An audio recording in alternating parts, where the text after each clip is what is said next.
அன்பார்ந்த பெரியவர்களே, தாய்மார்களே, காட்பாடி நகரிலே நம்முடைய பாரதிய ஜனதா கட்சியினுடைய எண் மண் எண் மக்கள் யாத்திரை மிக எழுச்சியாக தமிழகத்தினுடைய 179வது சட்டப்பேரவை தொகுதியாக நடந்து கொண்டிருக்கிற சகோதர சகோதரிகளை,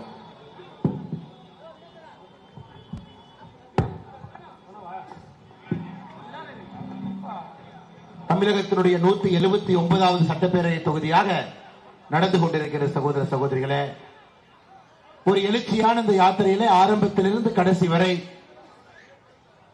ஒரு நம்பிக்கையோடு, ஒரு எதிர்பார்ப்போடு, பல கனவுகளோடு நிறைய நண்பர்கள் இந்த யாத்திரையிலே பங்கேற்றிருக்கின்றார்கள். இளைஞர்கள் பெரும் திரளாக வந்திருக்கின்றார்கள், இல்லத்தரசிகள் வந்திருக்கின்றார்கள், குழந்தைகள் வந்திருக்கின்றார்கள். உங்களுடைய ஏக்கம் எல்லாம் ஒன்றே ஒன்று மட்டும்தான், தமிழகத்தில் நம்முடைய காலத்துல ஒரு நாகரீகமான, நேர்மையான, ஊழல் இல்லாத ஒரு ஆட்சியை பார்க்க வேண்டும் என்பதிலே தெல்ல தெளிவாக நீங்கள் அனைவரும் இருக்கின்றீர்கள்.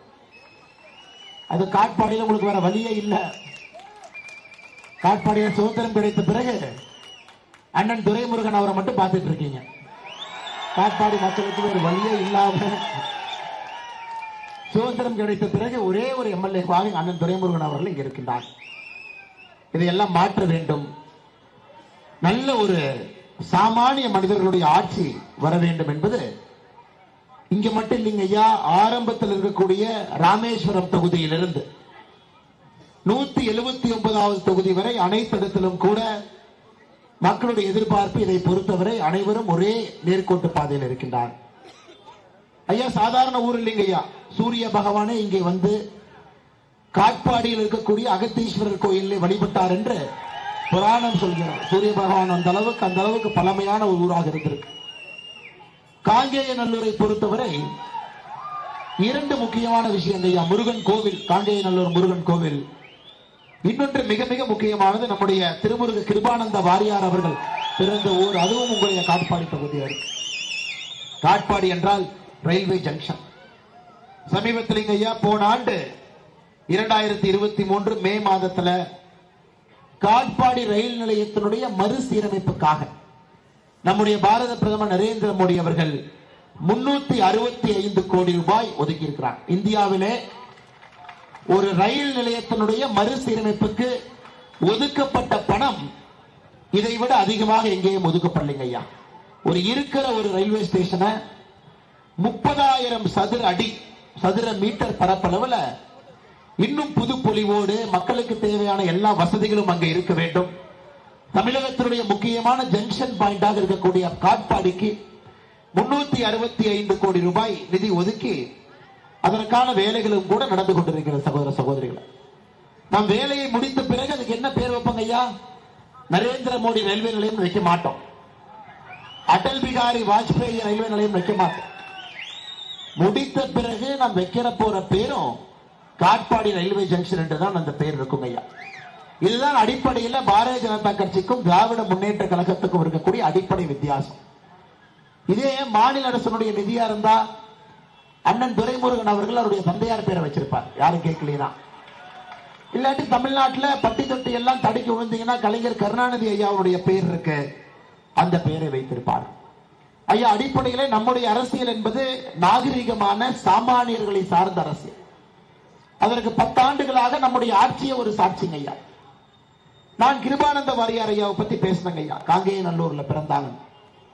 தமிழகத்திலே திராவிட முன்னேற்ற கழகத்தால் கொடூரமாக ஒரு இந்து தர்மத்தை, கடவுளுடைய மகிமையை மக்கள்கிட்ட சொல்றவங்க ஒருத்தர் மீது தொடுக்கப்பட்ட தாக்குதல் ஒரு மோசமான தாக்குதல் ஐயா கிருபானந்த வாரியார் அவர்கள் மீது. அங்கே அண்ணாதுரை அவர்கள் கம்பீரமாக நின்று கொண்டிருக்கின்றார்கள். இன்னவருடைய நினைவு நாள். காலையிலிருந்து தலைவர்கள்லாம் வந்து போட்டி போட்டு மாலை போட்டிருப்பாங்க, நீங்க பார்த்திருப்பீங்க. ஆனா அண்ணாதுரை ஐயா சொன்னதை எதுவுமே செஞ்சிருக்க மாட்டாங்க.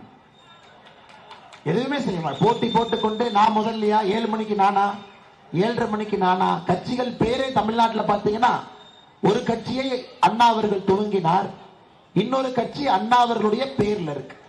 அண்ணா அவர்களை பொறுத்தவரை, பேரறிஞர் அவர்களை பொறுத்தவரை 2 முக்கியமான கட்சிகளுக்கும் ஒரு மூத்த தலைவர், முக்கியமான தலைவர், மையப்புள்ளியான தலைவர் ஐயா. இவரை பற்றி அண்ணாதுரை ஐயா இறந்த பிறகு அவரை பற்றி தவறாக பேசிவிட்டார் என்கின்ற வதந்தி நெய்வேலியில பரவச்சு. கிருபானந்த வாரியார் ஐயா என்ன சொன்னாங்க ஐயா, விதி வலிமையுடையது, ஊழை வெல்ல யாராலும் முடியாது என்கின்ற வார்த்தையை பயன்படுத்தினார். அதாவது விதி ரொம்ப வலிமையானது, ஒருவருக்கு என்ன கர்மம் எழுதப்பட்டிருக்கிறதோ யாரும் கூட அதிலிருந்து தப்ப முடியாது என்கின்ற வார்த்தையை பயன்படுத்தினார். உடனடியாக திமுக காரங்க இவருடைய வீட்டுக்குள்ள புகுந்து இவர் தினமும் பூஜை செய்து வழிபட்ட சுவாமி சிலைகளை உடைத்து, இவர் மிக ஆசையாக அன்பாக வைத்திருந்த முருகபெருமானுடைய மயிலையும் சிலையும் உடைத்து அவமானப்படுத்தி காவல்துறையினுடைய உதவியோடு கிருபானந்த வாரியார் ஐயா அங்கிருந்து தப்பிச்சு வெளியே வந்தாங்க. அந்த வீட்டுக்குள்ள புகுந்து தாக்குதல் நடத்திய ஒருவர் தன்னுடைய கடைசி காலத்திலே மரணப்படுக்கையில் இருந்த பொழுது கிருபானந்த வாரியார் ஐயாக்கு ஒரு கடிதம் எழுதுறார். ஐயா, மிகப்பெரிய பாவம் செய்து விட்டேன், எனக்கு நீங்க பாவ மன்னிப்பு கொடுக்கணும், அதன் பிறகு நான் ஆண்டவரிடம் சேர்ந்து விடுவேன் என்று. கிருபானந்த வாரியாருடைய மகிமை அந்த கடைசி நேரத்தில் இருந்த உயிருக்கு போராடி கொண்டிருக்கக்கூடிய மனிதரை இவருடைய வீட்டில் சாமி சிலை யார் உடைத்தார்களோ அவரை போய் பார்த்து விட்டு வந்தார். அது கிருபானந்த வாரியார் ஐயா அவருடைய மகிமை. இன்னைக்கு அண்ணாதுரை ஐயா அவர் இரண்டு விஷயத்தில் ரொம்ப தெளிவா இருந்தாருங்க ஐயா. எந்த காரணத்திலும் கூட அவருடைய குடும்பத்திலே யாரும் அரசியலுக்கு வரக்கூடாது என்பதிலே தெல்ல தெளிவாக இருந்தார். அவருக்கு பின்பு அந்த குடும்பத்தில் அரசியலுக்கு யாரும் வரக்கூடாது. அவருடைய வளர்ப்பு பையன் டாக்டர் பரிமளம் அவர் அரசு மருத்துவராக தமிழகத்திலே பணியாற்றிய பொழுது எந்த காரணத்திற்கும் கூட பரிமளம் அவர்கள் அரசியலுக்கு வரக்கூடாது என்பதிலே திட்டவட்டமாக அண்ணாதுரை அவர்கள் இருந்தார்.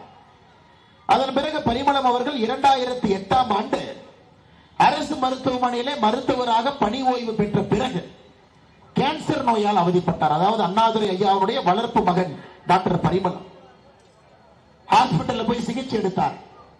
அவருக்கு செலவு செய்வதற்கு குடும்பத்திலே பணம் இல்லை என்பதை புரிந்து கொண்ட டாக்டர் பரிமளம் அவர் தன்னுடைய வீட்டுடைய கிணத்துக்குள்ள குதிச்சு தற்கொலை பண்ணிட்டார். அதனால யாரெல்லாம் திராவிட கட்சிகள் அண்ணாதுரை ஐயாவுக்கு மாலை போட வருகின்றார்களோ முதல்ல இந்த பாடத்தை சொல்லிக் கொடுக்கணும். அவருடைய மகனையே, வளர்ப்பு மகனையே அரசியலுக்கு விடவில்லை. வளர்ப்பு மகனும் தன்னுடைய கடைசி காலத்திலே புற்றுநோயால் அவதிப்பட்ட பொழுது குடும்பத்திலே இவரால் ஒரு சுமை இருக்கக்கூடாது என்பதற்காக வீட்டினுடைய கிணத்துல குளித்து தற்கொலை பண்ணிட்டாருங்க ஐயா.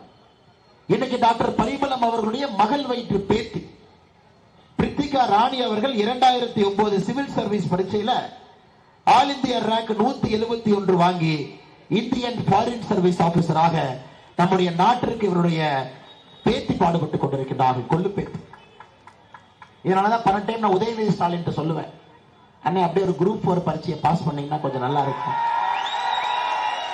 ஆளுவதற்கு ஒரு தகுதி ஐயாவுடைய குடும்பத்துல அவருடைய கொள்ளு பேத்தி இன்னைக்கு இந்தியன் கவர்மெண்ட் பாரத அரசுக்கு ஃபாரின் சர்வீஸ் ஆபீசராக டிப்ளமேட்டாக வேலை பண்றார்.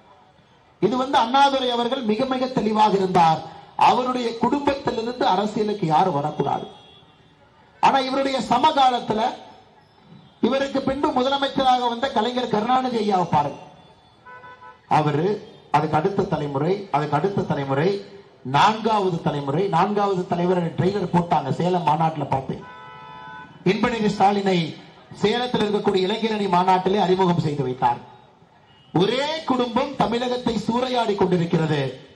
அறிஞர் அண்ணாதுரை அவர்கள் என்னவெல்லாம் போதிச்சாங்களோ அதற்கு நேர் எதிரே திராவிட கழகங்கள் அதனுடைய ஆட்சி மட்டுமல்ல, அரசியல் மட்டுமல்ல, அவருடைய கோட்பாடுகளும் பேரறிஞர் அண்ணாதுரை அவர்களுக்கு நேர் எதிராக இருக்கு.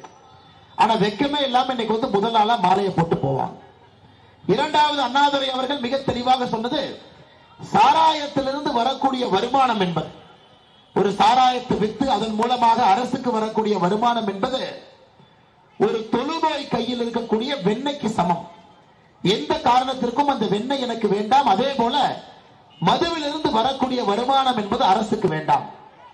அண்ணாதுரை 67 இருந்து 69 தமிழகத்தினுடைய முதலமைச்சராக இருந்த பொழுது மந்திரிகள் எல்லாம் சொன்னாங்க, ஐயா தமிழகத்திலே மதுவிலக்கை எடுத்து விட்டு கல்லுக்கு சாராய கடையை திறந்துட்டா 2 கோடி ரூபாய் வருமானம் வரும். நான் சொல்றது 1967 கணக்குங்க ஐயா. 1967 2 கோடி என்பது பெரிய பணம். அண்ணாதுரை அவர்கள் சொன்னார், நீங்க 2 கோடியை பத்தி பேசுறீங்க, ஆனா எனக்கு அந்த சாராயத்தை குடித்து விட்டு ஒரு மனிதன் இறந்தால் அந்த மனைவியினுடைய அழுகுரல் கேட்டுக் கொண்டிருக்கிறது. இது 2 கோடியை விட பெரியது. நான் ஆட்சியில் இருக்கும் விட எந்த காரணத்திற்கும் கூட சாராய கடையை திறக்க மாட்டேன் என்பதிலே மிக தெளிவாக இருந்தார். அண்ணாதுரை அவர்களுக்கு பிறகு வந்த கருணாநிதி அவர்கள் போட்ட கையெழுத்து சாராய கடை. இன்னைக்கு தமிழகம் எங்க போய் நிக்குது பாருங்க ஐயா. 1967 2 கோடி ரூபாய் வேண்டாம் என்று சொன்னாங்க. ஆனா போன ஆண்டு சாராயம் மூலமாக தமிழக அரசு கிடைத்த வருமானம் 44,000 கோடி. இந்த ஆண்டு 52,000 கோடிங்க ஐயா. எங்க இருந்தாங்க? அதனால நீங்க சொல்லுங்க, நான் திராவிட கட்சிகள்கிட்ட சண்டை போடுறதுக்கு இதான் காரணம் ஐயா. அவருடைய சித்தாந்தத்தை பலரிடத்திலே நான் சில விஷயங்களை தவறு என்று சொன்னாலும் கூட இன்னைக்கு அந்த கட்சிகள் எல்லாம் ஊழல் கட்சிகளாக, குடும்ப கட்சிகளாக, ஒரு தனி மனிதன் ஆதிக்கம் செலுத்தக்கூடிய கட்சிகளாக மாறி சாமானிய மனிதர்களுக்கு எந்த விதமான பிரயோஜனமும் திராவிட கட்சிகளால் இல்லை என்கின்ற நிலைமைக்கு தமிழ்நாடு தள்ளப்பட்டிருக்கிறது. எண்மண் எண்மக்கள் யாத்திரையில செல்லுகின்ற இடமெல்லாம் இதை பேசிக் கொண்டிருக்கின்றோம் ஐயா. தமிழகத்தில் இன்னும் இருக்கக்கூடிய ஆண்ட கட்சிகளாக இருக்கட்டும், ஆளுகின்ற கட்சியாக இருக்கட்டும், தமிழகத்துக்கு அவங்களால ₹1 பிரயோஜனம் இல்லை ஐயா. 2019 ஏப்ரல் மாசத்துல 18ஆம் தேதி இந்தியா முழுவதும் தேர்தல் நடந்தது. தேர்தல் நடக்காத ஒரே ஒரு தொகுதி உங்களுடைய வெள்ளூர் பாராளுமன்ற தொகுதி. என்னங்க ஐயா காரணம்? துரைமுருகன் வீட்டுல ரைடு, கதிரானந்த் ஐயா ஒரு பையன் வீட்டுல ரைடு, 12 கோடி ரூபாய் பணம் சிக்கிச்சு. அது வாக்காளர்களுக்கு கொடுப்பதற்காக வைத்திருந்த பணம் என்று அன்னைக்கு இருந்த இன்கம் டாக்ஸ் அதிகாரிகள், வருமான வரித்துறை அதிகாரிகள் சோதனை செஞ்சு எடுத்துக்கிட்டாங்க ஐயா. அதன் பிறகு ஆகஸ்ட் மாசத்துல தேர்தல் நடந்தது. அன்னைக்கு 8181 வாக்கு வித்தியாசத்துல அண்ணன் ஏசி சண்முகம் அவர்களை விட கதிரானந்த் வெற்றி பெற்றார். இன்னைக்கு ஒரே ஒரு கேள்வி மட்டும் நான் கேட்கிறேன் ஐயா. 5 ஆண்டுகள்ல கதிரானந்த் அவர்கள் சாதித்தது என்ன? என்ன செஞ்சிருக்கார்கள்? ஒரு டிராபிக் ஜாம், மேம்பாலம் கிடையாது, எந்த பக்கம் போனாலும் கூட ரோட்ல நடந்து கூட வர முடியாது, அடிப்படை சாலை வசதி இல்லைங்க ஐயா. அதை தாண்டி அடிப்படையாக விவசாயிகளுக்கு செய்ய வேண்டிய வேலை இல்லை. எந்த வேலையுமே செய்யாம சன்னா துரைமுருகன் என்கின்ற ஒரே ஒரு அட்ரஸ் வச்சுக்கிட்டு இன்னைக்கு உங்களுடைய பாராளுமன்ற உறுப்பினரா இருக்கார் ஐயா. இதுல உச்சபட்ச காமெடி என்னன்னா, 2021 திமுக கட்சியினுடைய அமைப்பு பொதுச் செயலாளர் RS பாரதி ஒரு மனு போடுறார் உயர்நீதிமன்றத்தில். அதாவது கதிரானந்த் அப்பா துரைமுருகன் வேறு, வெள்ளூர்ல ரைடான துரைமுருகன் வேறு, 2 பேரும் வேறு வேறு. அப்ப நிறைய பேர் சொன்னாங்க, இந்த பாத்தீங்கன்னா இந்த நம்பியார் ஐயா டபுள் ஆக்ட் போடும்போது ஐயா ஒரு மறு ஒட்டிட்டு வந்துருவார் படத்துல பாத்தீங்கன்னா. நம்பியார் ஐயா நல்லவரா கெட்டவரா நம்ம கண்டுபிடிக்கிறதுக்கு மறு ஒட்டிக்கிட்டு வந்தா கெட்டவர், மறு ஒட்டாம வந்தா நல்லவர். அதனால துரைமுருகன் ஐயா பாருங்க, ஒரு நாள் மறு இல்லாம வருவார், ஒரு நாள் மறு ஒட்டிக்கிட்டு வருவார். திமுகவினுடைய அமைப்பு பொதுச் செயலாளர் RS பாரதி அவர்கள் உயர் நீதிமன்றத்தில் சொல்லுகின்றார், 2 துரைமுருகனும் வேறு வேறு. அதனால எங்கள் கட்சியில் இருக்கக்கூடிய துரைமுருகனை சம்பந்தப்படுத்தி பேசுவது தவறு ஹைகோர்ட்ல போடுறார். இதை விட அடிமுட்டாள்களை அரசியல் நீங்க பார்க்க முடியாதுங்க. கடைந்தெடுத்த அடிமுட்டாள் பையன் கதிரானந்த் வீட்டுல ரைடு, துரைமுருகன் அவர்கள் வீட்டு ரைடு, ஊருக்கே தெரியும், வெள்ளூர் மக்களுக்கு தெரியும், காட்பாடி மக்களுக்கு தெரியும், சின்ன குழந்தைக்கு தெரியும். ஆனா கோயம்புத்தூர்காரங்களுக்கு தெரியாதுல்லங்க ஐயா, தென்காசிக்காரங்களுக்கு தெரியாதல்ல, கன்னியாகுமரிக்காரங்களுக்கு தெரியாதல்ல. இந்த அரசியலை தான் திமுக 70 ஆண்டு காலமாக செய்து கொண்டிருக்கின்றார்கள். நாங்க மறு வச்சா கெட்டவங்க, மறு எடுத்துட்டா நல்லவங்க, அப்படித்தான் மாறி மாறி கூட்டணி வைத்து வைத்து வைத்து 70 ஆண்டு காலமாக தமிழக அரசியலை சின்னாபின்னப்படுத்திக் கொண்டிருக்கின்றார்கள். அதெல்லாம் தாண்டி இன்னைக்கு துரைமுருகன் ஐயா பேசுறாங்க. ஏப்ரல் 2023 அவர் பேசுவது அப்படியே படிக்கிற பாருங்க. சகோதரிகள் என்று கொண்டிருக்கின்றீர்கள், கல்லூரி மாணவிக்கு மாசம் 1000 ரூபாய் தர்றோம், அதுல மொபைல் போன் வாங்கலாம், யார்கிட்டயாவது ரகசியமா பேசலாம், யாரையாவது கூப்பிட்டுக்கிட்டு சினிமாக்கு போலாம், உங்க அம்மாக்கு 1000 ரூபாய் கொடுக்கிறோம். ஐயா, இது வாய் கொழுப்பு என்பதை தாண்டி இது வன்மம். வாய் கொழுப்பு ஒரு பக்கம், இது வன்மம். திராவிட முன்னேற்ற கழகத்தில் இருக்கக்கூடிய அரசியல்வாதிகளுடைய பேச்சு எல்லாம் ஆபாசத்தை தாண்டி வன்மத்தை நோக்கி போய் கொண்டிருக்கிறது. அதை யாராலையும் காது கொடுத்து கேட்க முடியாதுங்க ஐயா. 2 பேர் யாரு போட்டி போட்டுக்குவாங்கன்னா, துரைமுருகன் அவர்களும் பொன்முடி அவர்களும் போட்டி போட்டுக் கொள்வார்கள். ஆபாசமும் வன்மமும் யாருக்கு அதிகமாக திராவிட முன்னேற்ற கழகத்தினுடைய அரசியல் வாழ்வில் இருக்கு. எப்படிங்க ஐயா விட முடியும்? அதனாலதான் நீங்க காட்பாடியில் ரொம்ப கஷ்டப்பட்டீங்க, எப்படியாச்சும் தோக்கடிச்சிடணும். ஆனா 746 ஓட்டுல தப்பிச்சுக்கிட்டாங்க. 2021 காட்பாடியில ரொம்ப கஷ்டப்பட்டு முயற்சி பண்ணீங்க, நம்மளால முடியல சாமி, சுதந்திரத்துக்கு பிறகு வேறு எம்எல்ஏவே நாம் பார்க்கல. ஒரே ஒரு மனுஷன் 10 முறை 11 முறை இருக்கிறார்.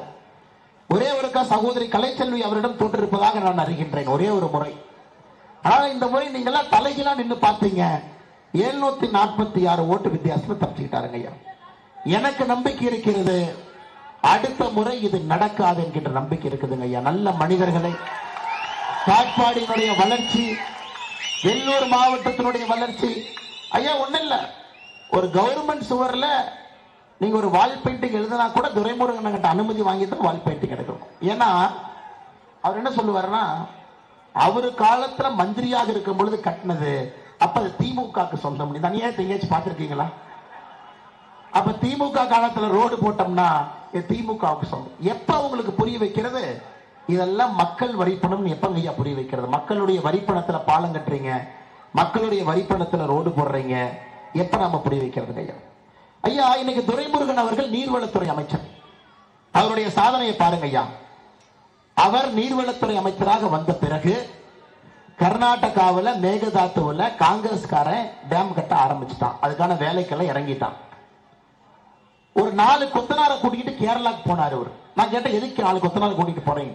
நான் பேபி அணையை சரி பண்ணிட்டு வர்றேன்னு போனார். 4 கொத்தனார் இங்கானா, பேபி அணை என்னாச்சுன்னு தெரியல. இன்னைக்கு முல்லை பெரியாறு பிரச்சனை முன்பு இருந்ததை விட தீவிரம் அடைந்திருக்கு. கேரளாட்ட பிரச்சனை, கர்நாடகாட்ட பிரச்சனை. இன்னைக்கு நம்ம கொங்கு பகுதி, நான் வசிக்கக்கூடிய பகுதியில் ஐயா, அவினாசி அத்திக்கடவு திட்டம் மிக மிக முக்கியமானது. ஆயிரக்கணக்கான ஏக்கர் விவசாயிகளுக்கு தண்ணி வரணுங்க ஐயா. 65 ஆண்டுகளாக இருக்கக்கூடிய திட்டம். போன ஆட்சி முடியும் பொழுது போன ஆட்சி சொன்னாங்க, நாங்க 98% நிறைவேற்றிட்டோம், இன்னும் 2% தான் நிறைவேற்றலை. நான் சொல்றதுங்க ஐயா 31 மாசத்துக்கு முன்னாடி. இப்ப திமுக காரங்க என்னெல்லாம் சொன்னாங்க பாருங்க. பொதுப்பணித்துறை அதிகாரிகள் 2022 ஆண்டு தொடக்கத்தில் சொன்னாங்க, ஆகஸ்ட் மாசத்துல 100% முடித்து விடுவோம். 24 மார்ச் 2022 அண்ணன் பழனிவேல் தியாகராஜன் சொன்னாரு, இது பழைய பழனிவேல் தியாகராஜன், இப்ப இல்லைங்க, அந்த டேப் ரிலீஸ் பண்றதுக்கு முன்னாடி இருந்தவர் அமைச்சர் பழனிவேல் தியாகராஜன் சொன்னாரு, ஜூன் மாசம் எல்லா பணியும் முடிச்சிருவோம். 7 ஆகஸ்ட் 2022 அமைச்சர் துரைமுருகன் சொன்னாரு, டிசம்பர் மாசத்துல எல்லாம் முடிச்சிருவோம். 12 ஜனவரி 2023 முத்துசாமி சொன்னாரு, 2023 ஜனவரிக்குள்ள எல்லாம் முடிச்சிருவோம். 20 ஜனவரி 2023 முத்துசாமி சொன்னாரு, 97% நிறைவேற்றிருக்கிறோம், கொஞ்சம் பொறுமையா இருக்கு. 15 ஏப்ரல் 2023 2G ஊழல் ராஜா சொன்னாரு, ஆகஸ்ட் மாசத்துல முடிச்சிருவோம். முதலமைச்சர் மு க ஸ்டாலின் பார்த்தாரு, நீங்க எல்லாம் வினையா மாத்தி மாத்தி போய் சொல்றது, நானும் போய் சொல்லுவேன்னு. அவர் 27 ஆகஸ்ட் 2023 சொன்னாரு, இன்னும் சில மாதங்கள்ல முடிச்சிருவோம். 7 அக்டோபர் 2023 அமைச்சர் முத்துசாமி சொன்னாரு, 99% முடிச்சிருக்கோம், 1% பொறுமையா இருங்க. 9 அக்டோபர் 2023 அமைச்சர் துரைமுருகன் தந்தாரு, காளிங்கராயன் வாழ்க்காய் நிரப்பனாத முடிச்சிருவோம், மழை வர்ற வரைக்கும் பொறுமையா இருங்க. அதன் பிறகு 29 அக்டோபர் 2023 துரைமுருகன் சொன்னாரு, 97% முடிச்சிருக்கோம். நீங்க பாருங்க ஐயா, அவர்கள் பேசியதெல்லாம் தொகுத்து கொண்டு வந்திருக்கேன்.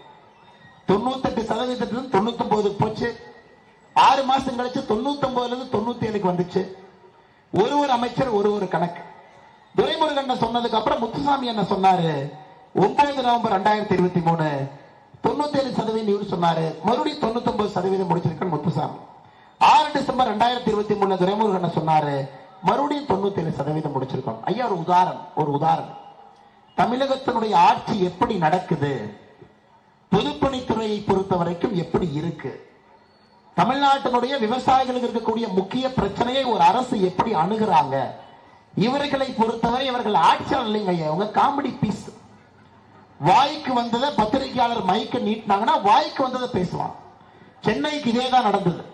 சென்னை வெள்ளத்திற்கு முன்பு KN நேரு சொன்னாரு, நாங்கள் எல்லா பணிகளையும் முடித்து விட்டோம், 98% பணிகளை முடித்து விட்டோம், இந்த தடவை மழை வந்துச்சுன்னா யாருக்கும் பிரச்சனை இல்லை.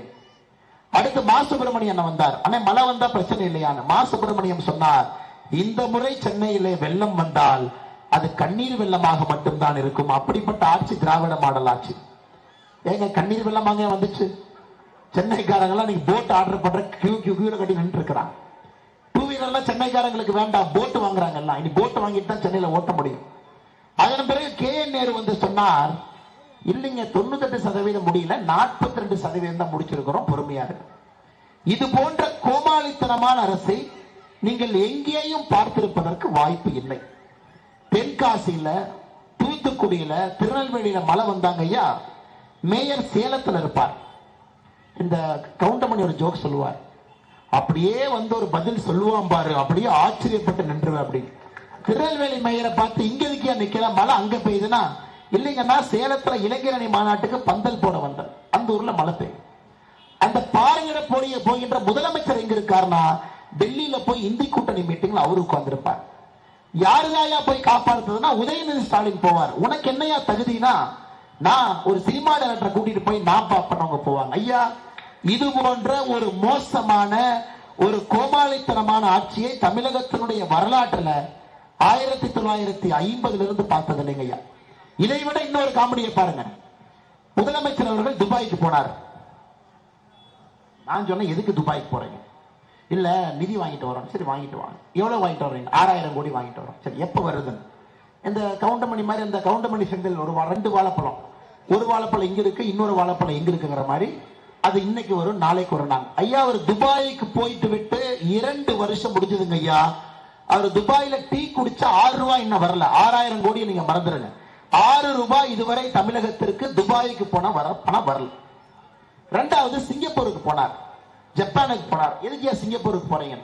இல்ல, ஜனவரியில உலக முதலீட்டாளர் மாநாடு நடத்துறோம், ஆனால் நான் போய் ஜப்பான் சிங்கப்பூர்ல இருக்கிறவங்க எல்லாம் வாங்கன்னு கூப்பிட போறேன். சரி, கூப்பிட போறாரு, வரட்டும்.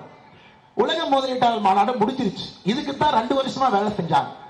உலக முதலீட்டாளர் மாநாடு முடிஞ்ச பிறகு 10 நாள் கூட ஆகல, முதலமைச்சர் ஸ்பெயினுக்கு போறாரு. எதுக்குங்க ஸ்பெயினுக்கு போறீங்கன்னு? முதலீடு வாங்கிட்டு வர போறோம். நீங்க என்ன கோமாளி நினைக்கிறீங்களா நீங்க? அப்படி ஏங்க, உலக முதலீட்டாளர் மாநாடு நடந்து 10 நாள் கூட முடியல, அதை 2 நாட்கள் அவ்வளவு நிறுவனங்கள் வந்த பிறகு எதற்காக 10 நாள் ஸ்பெயினுக்கு போகணும்? நீங்களே சொல்லுங்க. அவங்க சொல்றது நம்பகத்தனமா இருக்கா? இதை யாராச்சும் நம்புவீங்களா? ஐயா, ஸ்பெயின் நாடு வடக்கு இருந்து தெற்க நடந்து போனீங்கன்னா 7 நாள் நடந்து போயிடலாம். கிழக்கு இருந்து மேற்க நடந்து போனீங்கன்னா 6 நாள் நடந்து போயிடலாம். 10 நாள்ல என்னங்க ஐயா வேலை? இவர்கள் சொல்வது அனைத்தும் பொய். ஒரு குடும்பம் வளர வேண்டும், மகன் வளர வேண்டும், மருமகன் வளர வேண்டும் என்பதற்காக மட்டும்தான் ஒரு ஆட்சி நடக்குது. இன்னைக்கு துரைமுருகன் ஐயாவை போல சீனியர், இவரெல்லாம் சீனியர் ஐயா, ஹாஸ்பிட்டல் அப்பப்ப படுத்துக்குவாரு. பாத்துக்கீங்களா ஐயா? இந்த சாண்ட்ரைட் ஆனா ஹாஸ்பிட்டலுக்கு போயிடுவார். அனுதாபம், அது தமிழ்நாடு அரசியல்வாதி உங்களுக்கு தெரியும். அது 70 வருஷமா எப்படி அனுதாபத்தை வச்சு வண்டி ஓட்டுறாங்கன்னு நீங்க பாக்குறீங்க. இங்க வந்தா ஹாஸ்பிட்டலுக்கு போயிடுவார். இந்த முறை பையனுக்கு சீட்டு கொடுக்கறதா யோசிச்சா ஹாஸ்பிட்டலுக்கு போயிடுவார். துரைமுருகனை பொறுத்தவரை 31 மாதத்துல ஹாஸ்பிட்டலுக்கு போய் போய் போய் போய் திமுக தன்னுடைய நிலைப்பாட்டிற்கு எப்படி வேலை செய்ய வேண்டும் என்று வேலை வாங்கி கொண்டிருக்கின்றார். இன்னைக்கு ஐயா அண்ணாதுரை அவர்கள், ஐயா அவர்கள் சொன்னதற்கு நேர் எதிராக இங்கே அரசியல் இருக்கு. அப்பா அமைச்சர், அதுவும் தமிழகத்தில் 2வது சீனியர் அமைச்சர், பொதுப்பணித்துறை அமைச்சர், போர்ட்போலியோ ரேங்க்ல நம்பர் 2 முதலமைச்சருக்கு அப்புறம். பையன் எம்பி. இந்த அநியாயத்தை எங்கேயும் நீங்கள் பார்த்திருப்பதற்கு வாய்ப்பில்லை.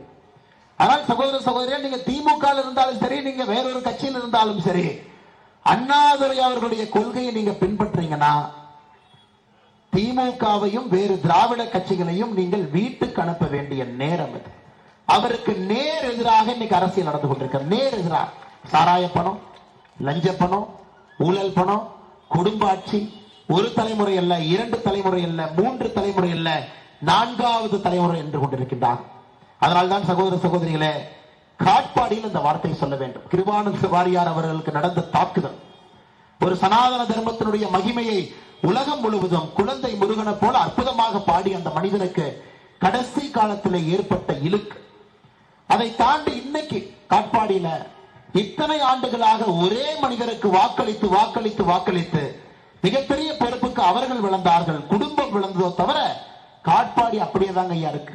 இன்னைக்கு காட்பாடியில் ஒரு வளர்ச்சி வரணும்னா கூட மத்திய அரசனுடைய பணத்திட்டத்தின் மூலமாக, மத்திய அரசனுடைய திட்டத்தின் மூலமாக தான் இன்று காட்பாடி வளர்ந்து கொண்டிருக்கிறோம். ஐயா, நான் என்ன மத்திய அரசனுடைய அரசியலுக்கே வரலைங்க ஐயா, உங்க நேரத்தையும் அதிகமாக எடுத்துக்கொள்ள விரும்பல. இதெல்லாம் ஒரு பக்கம் நீங்க பாக்குறீங்க. இன்னொரு பக்கம் மோடி ஐயாவுடைய ஆட்சியை பாக்குறேன். 10 ஆண்டுகளாக ஆட்சியில் இருக்கக்கூடிய மோடி அவர்களுக்கு 3வது முறையாக ஆட்சி கட்டளை அமர்த்த வேண்டும் என்கின்ற முடிவை இந்திய மக்கள் நாம் அனைவரும் எடுத்துட்டோம் ஐயா. 3வது முறை மோடி ஐயா தான் வரணும். 400 எம்பிக்களை தாண்டி வரணும். தமிழகத்திலிருந்து 39க்கு 39 எம்பிக்களை நம்ம அனுப்பி வைக்கணும். இதை நாம சரியாக செய்ய வேண்டிய தருணம் 2024 ஐயா. இன்னைக்கு தமிழகத்தினுடைய அரசியல் 4 பிரச்சனைங்க ஐயா, 4 பிரச்சனை. முதல் பிரச்சனை லஞ்சம் என்பது சாதாரணமாகிவிட்டது. குடும்ப அரசியல் என்பது மக்கள் ஏற்றுக்கொண்டு விட்டார்கள் என்று பொய் சொல்லிக் கொண்டு தெரிகின்றார். மூன்றாவது ஜாதி அரசியல் என்பது நம்முடைய வாழ்க்கையோடு கலந்து விட்டது. அடாவடித்தனமான அரசியல் என்பது மக்களால் ஏற்றுக்கொள்ளப்பட்டு விட்டது என்று திமுக காரர் சொல்றான். லஞ்சம், குடும்பம், சாதி, அடாவடித்தனம், இந்த 4னுடைய மொத்த இலக்கணமாக இருக்கக்கூடிய திராவிட முன்னேற்ற கழகத்தை 2024 பாராளுமன்ற தேர்தலில் தோற்கடித்து இந்த 4ம் இருக்கக்கூடாது என்பதற்காக இத்தனை ஆண்டுகளாக தன்னுடைய அரசியல் வாழ்க்கையிலே போராடி கொண்டிருக்கக்கூடிய பாரத பிரதமர் நரேந்திர மோடி அவர்களை 3வது முறையாக நீங்கள் ஆட்சி கட்டளை அமர்த்த வேண்டிய நேரம் இது வந்துவிட்ட சகோதர சகோதரிகளே. நிச்சயமாக நீங்கள் இதை செய்வீர்கள் என்கின்ற நம்பிக்கை எனக்கு இருக்கு.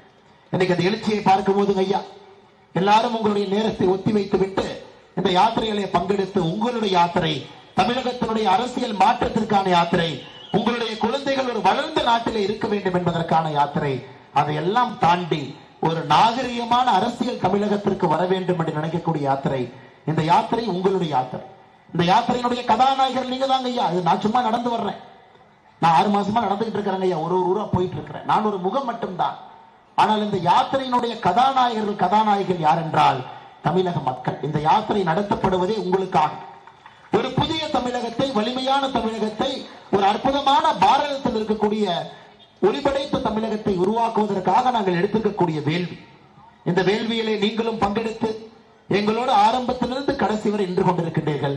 உங்கள் அனைவருக்கும் இந்த நேரத்தில் நன்றி கலந்த வாழ்த்துக்களை, வணக்கங்களை தெரிவித்து இந்த யாத்திரை இவ்வளவு சிறப்பாக நடந்து கொண்டிருக்கிறது. அதற்கு காரணமாக இருக்கக்கூடிய நம்முடைய மாவட்டத்தினுடைய ஆற்றல் மிகுந்த தலைவர் அண்ணன் மனோகரன் அவர்கள் நம்மோடு நின்று இருக்கிறார்கள். அவருக்கு என்னுடைய வாழ்த்துக்களை, வணக்கங்களை தெரிவித்து மாநில பொதுச் செயலாளர், இதே ஊரில் இதற்கு முன்பு மக்கள் பணியாக மேயர் பதவியிலிருந்து உங்களுக்கு சேவை செய்த அக்கா கார்த்தியானி அவர்கள் நம்முடைய கட்சியில பெருங்கோட்ட பொறுப்பாளராக பணி செய்து கொண்டிருக்கின்றார்கள்.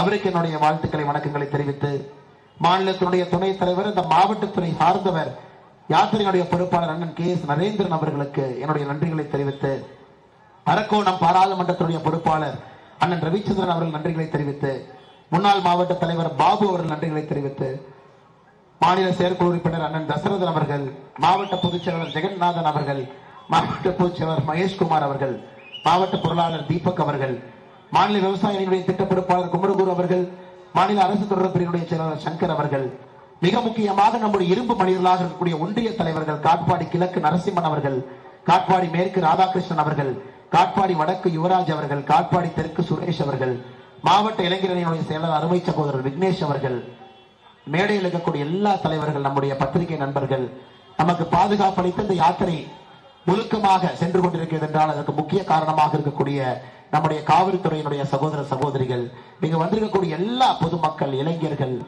மூத்தவர்கள், உங்களுடைய ஞானத்தை எல்லாம் பாரதிய ஜனதா கட்சிக்கு கொடுக்க வேண்டும் என்பதற்காக காத்திருக்கக்கூடிய பெரியவர்கள், எப்பொழுதும் உங்களுடைய அன்பையும் வேண்டுதலையும் அரவணைப்பையும் தொடர்ந்து இந்த யாத்திரையை கொடுக்கக்கூடிய ஆண்டோர்கள், சான்றோர்கள் அனைவருக்கும் இந்த நேரத்தில் நன்றி கலந்த வாழ்த்துக்களை, வணக்கங்களை தெரிவித்து என்னுடைய உரையை முடித்துக் கொள்கின்றேன்.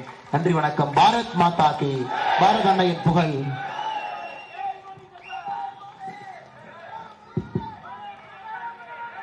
என் மண் என் மக்கள் யாத்திரை தமிழகத்தின்